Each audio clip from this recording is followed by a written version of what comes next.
देखिए हम एक काफी इंपॉर्टेंट टॉपिक के बारे में डिस्कस करने वाले हैं, that is about the valency.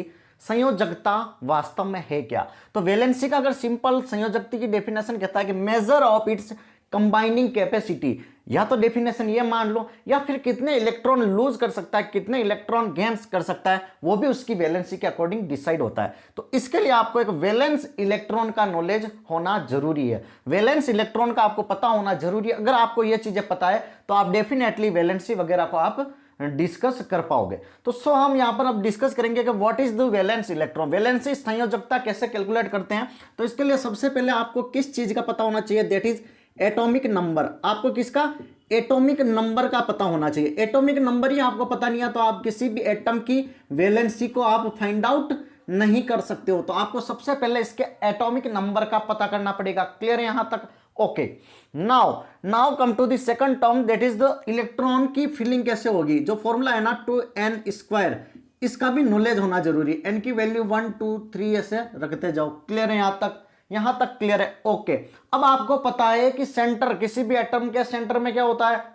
Nucleus, जिसमें प्रोटॉन और न्यूट्रॉन होते हैं। इलेक्ट्रॉन इसके चारों ओर क्या करते हैं? चक्कर लगाते हैं। इलेक्ट्रॉन इसके चारों ओर क्या करते हैं माय डियर फ्रेंड? चक्कर लगाते हैं। Okay, this one is an nucleus. ठीक है, ये है अपना क्या है? This one is an nucleus. इसके चारों ओर एक सर्कुलर पाथ होता है, सर्कुलर पाथ होता है जिसको हम क्या बोलते हैं? That is orbit. ठीक है, सर्कुलर पाथ होता है जिसे हम क्या बोलते हैं? दैट इज ऑर्बिट, जिसमें क्या करते हैं? इलेक्ट्रॉन रिवॉल्व करते हैं। इलेक्ट्रॉन इसके अंदर क्या करते हैं? चक्कर लगाते हैं। अब देखना इंटरेस्टिंग चीज ये है कि वैलेंसी कैसे कहेंगे। ठीक है, वैलेंसी कैसे कहेंगे कि पर सेल का हमने पता कर लिया कि 2n² से पता चल जाता है कि हर एक सेल में कितने इलेक्ट्रॉन आएंगे। फर्स्ट वाले का आपको पता है कि n की वैल्यू अगर 1 रखता हूं तो इसमें फर्स्ट सेल में 2 इलेक्ट्रॉन आएंगे। 2 इलेक्ट्रॉन आ गए तो ये घर पूरा भर गया, ये मकान पूरा भर गया। सेकंड के ऑर्बिट की बात करता हूं तो 2 का स्क्वायर, तो ये कितना होता है? 8। इसमें सेकंड सेल में 8 इलेक्ट्रॉन आ सकते हैं। कितने? 8 इलेक्ट्रॉन आ सकते हैं। और जैसे ही 8 इलेक्ट्रॉन आए तो हम क्या कहेंगे? कमरा फुल। होटलों में जाते हो ना कि 2 कमरे, 2 जने एक रूम में रह सकते हैं, 2 रूम में, तो कहेंगे ये कमरा भर गया, नेक्स्ट रूम में जाओ। तो सेम फंडा यहां पर चलता है। क्लियर है? तो ये कह रहा है कि मान लो 8 इलेक्ट्रॉन इसके अंदर आ सकते हैं सेकंड सेल के अंदर, और यहां पर 7 इलेक्ट्रॉन ही मिले। 8 इलेक्ट्रॉन आ सकते हैं और कोई एटम ऐसा हुआ जिसमें 7 इलेक्ट्रॉन ही आए, एक खाली है। क्या बोलेंगे? एक की जगह बच रही है, एक खाली है, तो एक इसकी हो गई, दैट इज वैलेंसी। और एक है जो वो क्या है? इसका वैलेंस इलेक्ट्रॉन है। क्लियर है? वैलेंस इलेक्ट्रॉन है। यहां तक पता चल गया? ओके। अगर हम बात करते हैं, मान लो इसमें 6 जने आ सकते हैं, तो 8 में से 6 गए तो इसकी वैलेंसी कितनी हो गई? 2। अरे भाई 6 तो भर गए, 2 बाहर से अंदर लाना आसान है, तो इसकी वैलेंसी कितनी हो गई? 2। अंदर आ जाओ भैया। और मान लो इसमें सिर्फ 2 इलेक्ट्रॉन ही भरे, मान लो 8 में से सिर्फ 2 ही भरे, तो इसकी वैलेंसी 6 नहीं होगी, इसकी वैलेंसी कितनी होगी? 2 इलेक्ट्रॉन को बाहर भेज देते हैं तो भी अपना घर सेफ रह जाएगा, अंदर वाला स्टेबल हो जाएगा। समझ रहे हो? ये स्टेबिलिटी की कंडीशन है। ओके, यहां तक आपको पता चल गया कि वैलेंसी कैसे पता करते हैं। इसके लिए सबसे पहले आपको एटॉमिक नंबर का पता होना चाहिए, इसके बाद ये 2n² का नॉलेज जरूर होना चाहिए। तो सबसे पहले हम बात करते हैं, दैट इज हाइड्रोजन। हाइड्रोजन की वैलेंसी कितनी होगी? तो सबसे पहले हाइड्रोजन का एटॉमिक नंबर कितना है? 1। ठीक है, तो 1 एटॉमिक नंबर है, तो फर्स्ट सेल में ज्यादा से ज्यादा 2 इलेक्ट्रॉन बढ़ सकते हैं। तो ये मान लो दिस वन इज हाइड्रोजन का न्यूक्लियस और फर्स्ट। अब इसमें कितना? इसमें 2 बढ़ सकते हैं, लेकिन हाइड्रोजन के पास क्या है?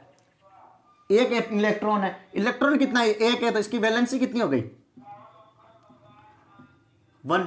क्लियर है यहां तक? इसकी वैलेंसी कितनी हो गई? 1। सेम चीज हम अगर हीलियम के साथ करें तो हीलियम का एटॉमिक नंबर कितना है? 2। ये तो इसका न्यूक्लियस हो गया। ठीक है, ये इसका हो गया, ये ऑर्बिट फर्स्ट वाला। अब इसमें 2 इलेक्ट्रॉन है इसके पास, और फर्स्ट ऑर्बिट में 2 इलेक्ट्रॉन आ सकते हैं। लो, पूरा घर भरा हुआ है, मेरे को कोई जरूरत ही नहीं है। तो हीलियम की वैलेंसी कितनी होगी? इसकी वैलेंसी होगी दैट इज 0। इसकी वैलेंसी कितनी होगी? That is 0। क्लियर है? Okay, now come to the next. Oxygen की बात करते हैं। ऑक्सीजन की बात करते हैं। ओके, ऑक्सीजन का कितना होता है एटॉमिक नंबर? 8। तो फर्स्ट वाले में तो माय डियर फ्रेंड 2 आ गए। फर्स्ट वाली सेल तो अपने फिक्स हो गई, तो 2 तो भर गए, बचे कितने? 6। 1 2 3 4 5 6 तो आ गए, लेकिन 2 के लिए अपने यहां पर जगह बची हुई है। 2 तो यहां पर अभी भी खाली है, यहां पर कोई भी इलेक्ट्रॉन नहीं आया। यहां इलेक्ट्रॉन आ सकता है, पर यहां पर ऑक्सीजन के केस में खाली है, तो 2 खाली है, मतलब इसकी वैलेंसी ऑक्सीजन की कितनी हो गई? ऑक्सीजन की वैलेंसी हो गई डेट इज 2। तो आपको आई थिंक पता चल गया होगा कि संयोजकता क्या होती है। इसकी डेफिनेशन कह रहा है कि measure of its combining capacity, measure of its combining capacity कह सकते हैं, या फिर कितना इलेक्ट्रॉन लूज कर पा रहा है, कितना इलेक्ट्रॉन गेन कर सकता है, उस कैपेसिटी को भी हम वैलेंसी संयोजकता कह सकते हैं। या फिर कह सकते हैं कि number of hydrogen atom, hydrogen atom कितने एटम किसी भी एटम के साथ मिल सकते हैं। हाइड्रोजन मान लो अब यहां पर 1 और 2 वैलेंसी है, तो यहां पर डेफिनेटली हाइड्रोजन के पास भी 1 है, तो हाइड्रोजन इसके साथ बॉन्ड बना सकता है ना, ये लो हाइड्रोजन का एटम, और यहां पर भी हाइड्रोजन जुड़ गया, तो कितने 2 हाइड्रोजन जुड़ सकते हैं, तो जितने हाइड्रोजन जुड़ेंगे उतनी उसकी वैलेंसी हो गई। क्लियर है यहां तक क्लियर है? ओके, तो बेसिक आपका वैलेंसी का क्लियर हो गया कि वैलेंसी संयोजकता कैसे होती, कैसे कैलकुलेट करते हैं। Thank you so much. Channel पर नए हो तो लाइक से सब्सक्राइब जरूर करें।